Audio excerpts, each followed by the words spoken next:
Welcome to Popcorned Planet. I am Andy Signore. We are going to talk about a very dramatic case. I want to give you a friendly heads up that we're going to show some video. We're going to have some topics. You may not agree. You may not like what you watch. Again, friendly warning. This may upset you. We'll find out. I'm not going to show you anything that I'm not allowed to show you. This isn't like I'm going against the guidelines here on the channel. But it is definitely a more dramatic story, so it may get suppressed. Who knows? But I did want to give you a friendly heads up. This story is a little intense. I mean, very intense. Let's not sugarcoat it. This was an intense story, and there's a pretty big debate right now as this trial of Kim Potter begins as to who's to blame. And what's really interesting is, well, actually, let me save my commentary. Let me play you this Good Morning America clip to sort of give you a summary of what we're about to talk about. We have the full footage. We're going to have debate. I might even take some of your calls today. It is Friday to see if you guys agree, disagree with what I'm going to tell you. But let's hear Good Morning America's sort of rundown of things first. This morning, day 2 set to begin in the criminal trial for former police officer Kim Potter, who says she mistook her handgun for her taser when she shot and killed 20-year-old Daunte Wright during a traffic stop near Minneapolis in April. Opening arguments revealing never-before-seen dashcam video, and these moments where Potter is inconsolable, realizing she had shot Wright as his car drove off. I grabbed the wrong gun! I shot him! Oh my God! Oh my God! The 26-year veteran of the Brooklyn Center Police Department now facing first and second-degree manslaughter charges. That new video, part of an emotional day of testimony, which saw Wright's mom called to the stand as the prosecution's first witness. And I wanted to protect him because that's what mothers do. You protect your children. You make sure that they're safe. Bryant detailing the last phone call with her son as he was pulled over for an expired tag and an air freshener in the rearview mirror, which Pulled over for a expired tag and air freshener in the mirror. We're going to come back to that, but that's why they pulled him over. is illegal in Minnesota. Illegal to have an air freshener tag on your rear view. He just sounded really nervous. But I reassured him that it would be okay. The call abruptly ending. That mother then making a video call. A woman in the car with Wright answering the phone. She said that they shot him. Bryant rushing to the scene, those raw moments playing for the jury. Is he alive? I do not know the condition. I don't know. Are you guys serious? What are you talking to me for then? The defense arguing their client made a mistake under stress, placing the blame on Wright for resisting arrest for an outstanding warrant. All he has to do is stop. Very important. Resisting arrest for an outstanding warrant that they said very muddled in there. And he'd be with us. But prosecutors say Potter acted recklessly and negligently. This case is about the defendant, Kimberly Potter, betraying her badge and betraying her oath. Potter is expected to take the stand in her own defense, and the Wright family released a statement overnight saying they want accountability.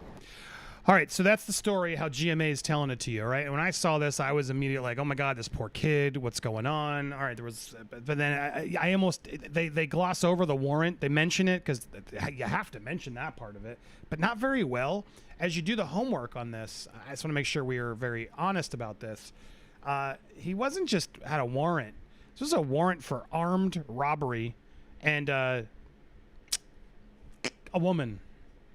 Now, again, it's kind of important information because it wasn't because of an air freshener. I want to make sure you guys have all the facts as we begin to debate this because well, I told you in the beginning, I could see both sides of this. And I saw a lot of people immediately jumping to the defense. And you still may, you're allowed. However, it's very important you actually go, all right, what was the warrant for? Because that's why they arrested him and were detaining him. Not because of an air freshener, not because of the tags. That was just the excuse to pull it over. They knew then he was a warrant for something pretty massive, armed robbery. And, you know, it's chilling. I don't even want to play this because I know that we're done. But you can go find his victim, read the impact statement that she was going to read in court the day.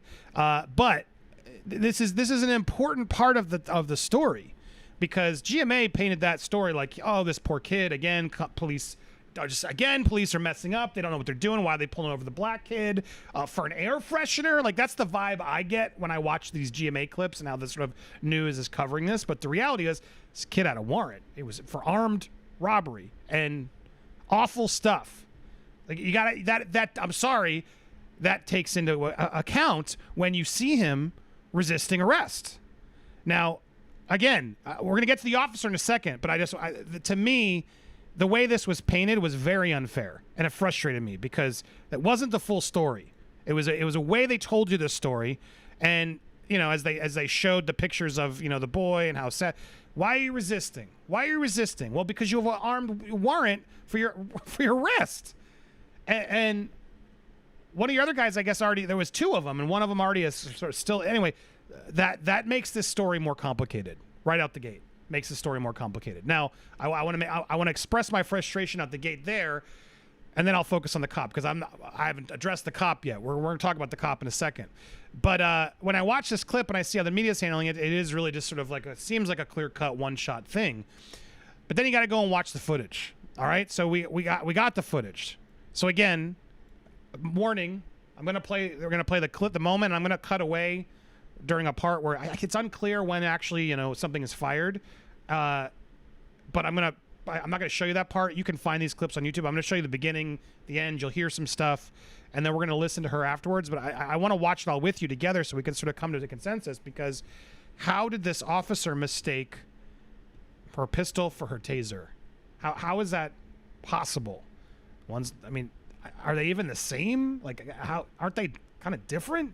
I guess they are sort of. You shoot the electrical part out, so it is still a pistol. She was on the force for 26 years, it said. 26 years. So let's watch this together and figure out what's happening, because was it an accident? Can this be an accident? Or no, it can't be an accident. Now they're pulling this guy over, they've checked the tags. I don't know when they suspect and realize he has the warrant, but they clearly figure that out because they arrest him. And they say you have a warrant out for your arrest. So I'm guessing already at the gate, pulling this guy over, they're worried because it's armed robbery. This guy is packing potentially. That is something that we always want to just forget when these officers are going under the pressure that they're doing every day, and we want to just always blame the cops. We always blame the cops. We're so quick to always blame cops, and let's be fair, a lot of times there's blame to be pointed at them. I get it. But the high stress, hard job that these guys have, you got to keep that in mind. So you got to know, all right, this guy might be armed as you're going to proceed to get this car. So let's watch.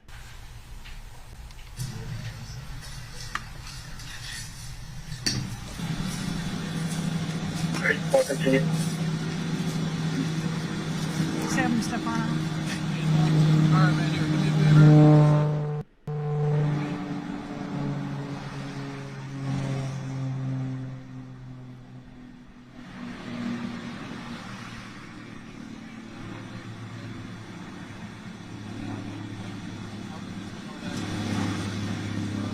Okay, so they clearly know who it is. We're at the gate.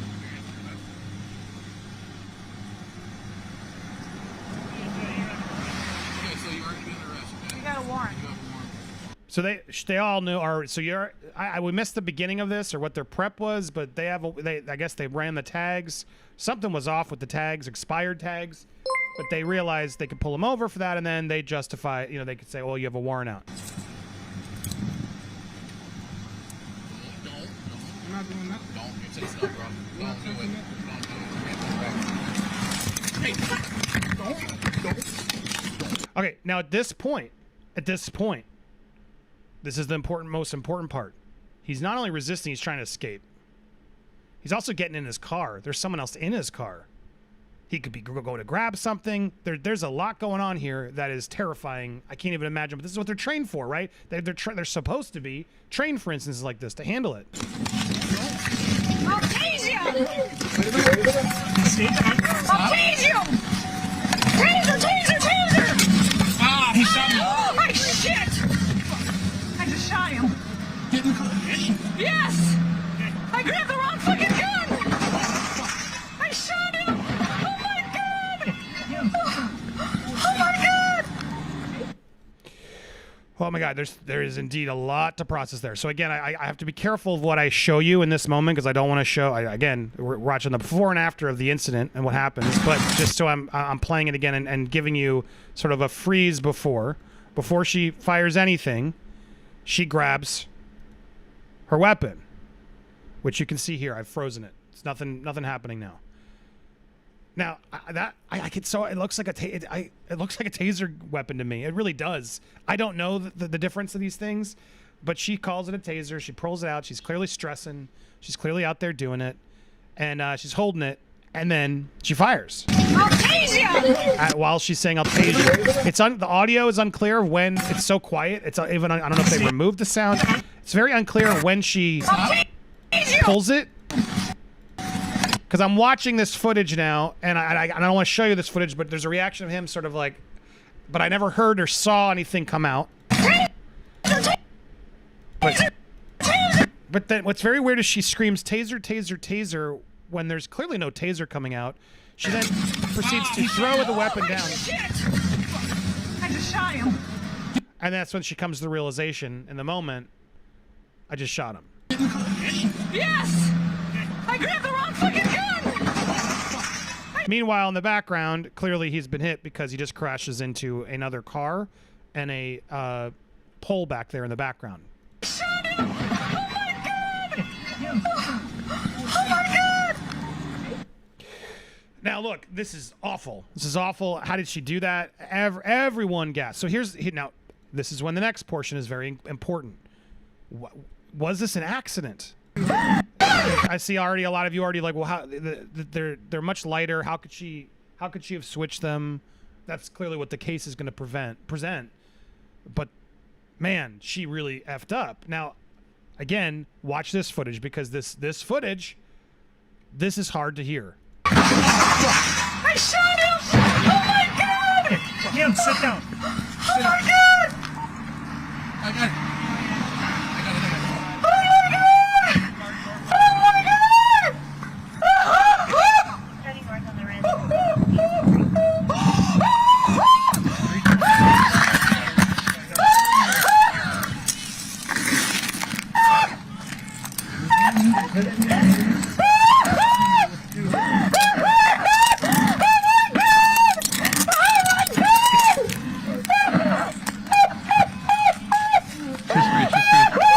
Are you okay? Just breathe. Just breathe. Just breathe.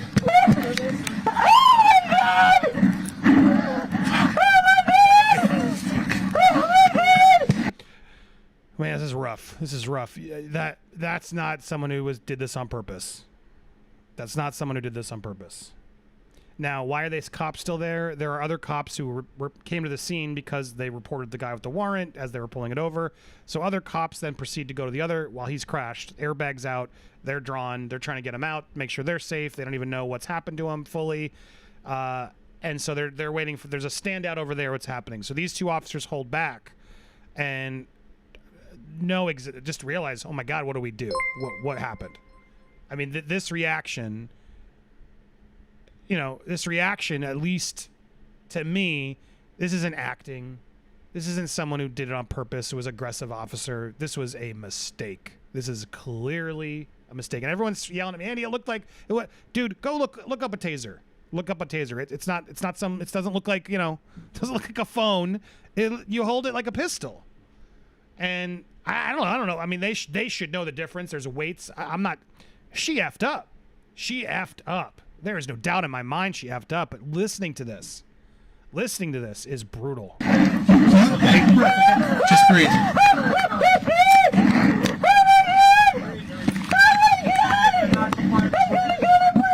No, you're not. No, you're not.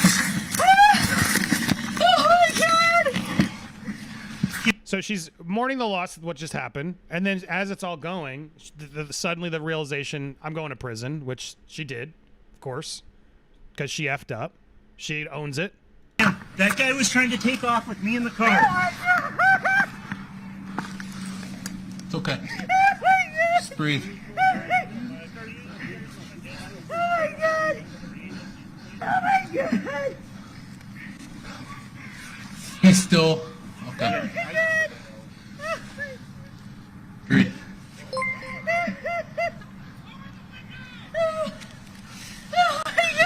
breathe.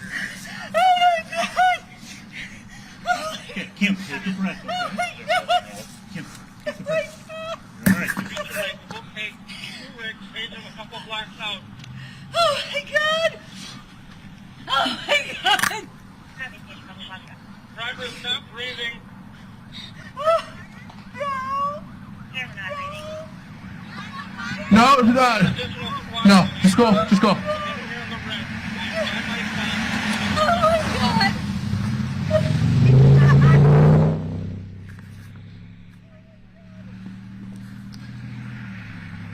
I can't even imagine.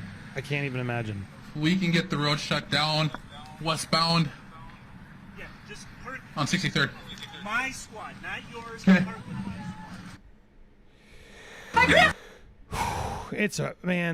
That is a tough one, guys. That is a tough one.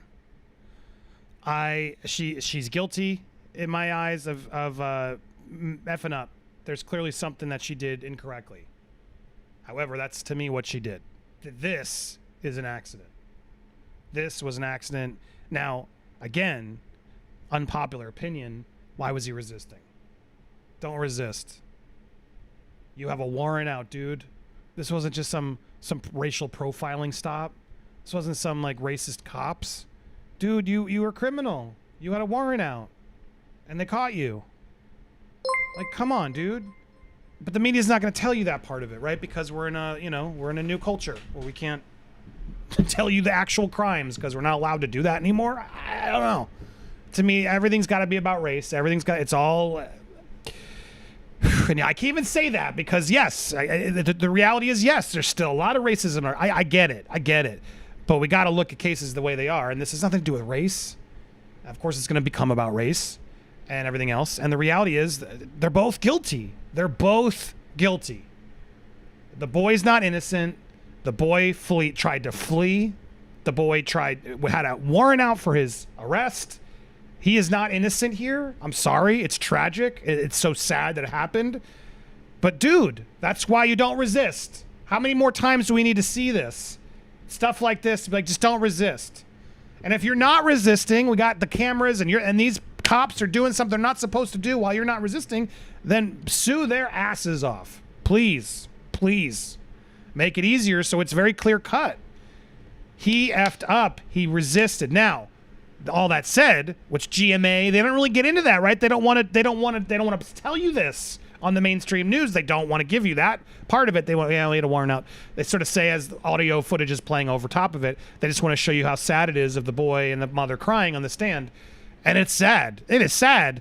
But guys, come on. We can't ignore that part of the story. Now, that said, this woman's on trial, and she should be. She should be. But she made a mistake. Police pressure is real. Now, it's so real that what are we supposed to do? These officers, they need more resources, not less. Defund the police. We need to fund them more. We need to give them the therapy. We need to give them like more training. We need to be making sure that our officer. This job sucks. This job sucks. It is such a damn hard job. And all we do is just jump down their throats and criticize them every day. And some of them deserve it. Some of them deserve it. Sometimes, but again, it's because we aren't funding them the right way. We're all just fighting and saying defund instead of actually figuring out, well, how do we solve this problem? We need to fund them better. Who doesn't want police? Are you crazy? Who do you call when shit hits the fan? Of course we need them still. I don't even get it. But the reality is we're so stuck in this now. Everyone's racist, and we can't have conversations that we can't even address the fact that this woman made a mistake. She needs to pay the price for that. Serve some time, whatever it is, early retirement, whatever the thing is. Figure it out. Get it. I'm not saying she didn't F up. She effed up. But my God, we got to stop ignoring the pressure it is for these police officers. I can't even imagine that situation. You know you're pulling over a dude who's now resisting, and he's now getting into his vehicle to grab something or escape, or who knows what he's going to do. And you know he's an armed robber. Like I don't understand what kind of training is supposed to solve this kind of stuff, because that's intense shit, guys. That is a hard damn job to be able to make those calls the way they're supposed to. they're not ever. No, we're all human. They're gonna mess up once in a while, and this is a perfect example of yes, they mess up once in a while. But does this mean that this woman's some like horrific racist murderer? No, I don't think that at all. Sorry, I'm not gonna let that narrative take over this story, which I see a lot of people trying to make it become that story. Not on my watch. There is genuine remorse there. Unlike Travis Scott, unlike Alec Baldwin, this woman is broken. And she's broken for all the obvious reasons anyone would be broken. You just shot somebody. Even though she knows this guy's a bad guy, she just shot somebody. And then she realizes she's seeing it in the blink of an eye. Her life is over. Because she tried to protect us. And she effed up. That is some scary, intense stuff. Who's going to sign up for the police force like this? I'm sorry. Look, did she mess up? Yes. Should she pay a price? Yes. But my God, why was this guy fleeing? You have existing charges. At a certain point, there's this a clear cut. Like, yeah, dude. All right, dude. If you flee and you have a rap sheet, and it's proven without a doubt on cam footage that you're trying to escape and flee. All right, we had a lot of callers and it got heated and interesting, but very worthwhile conversations. If you want to watch the full stream, make sure you hit that join button and you can do so. But I did want to wrap up the show and I wanted to show you guys, we did get this near the end of the show. This is the difference between the two. And they are more similar than you think. You should be able to tell a difference. This officer clearly messed up, but in looking at these two together as we're wrapping things out, Lewis, they're also a little too similar. Do you agree? Way too similar, man. I could see this actually turning into a lawsuit against whoever okayed this type of weapons and overlooking the similarities. So that's a big deal. So there you go. Yeah. Again, we have a lot more show. If you want to watch, if you missed the live show, you can always go back and check it out by becoming a member. So happy Lewis dropped in. Go check out Lewis over at Nerd Report. Always great to see him. Happy to have him here. And thanks to all my amazing callers who called in and gave us some fantastic dialogue. Sky, Rex, everybody, Pamela. Appreciate all you guys who called in and gave us your insight. Thank you guys so much for watching. We'll be back Monday. Back Monday live. I'll try and post some more videos this weekend, so stay tuned. I appreciate all you guys. Thank you so much. Enjoy your weekends. Stay safe, everybody. And as always, be excellent to each other. Bye!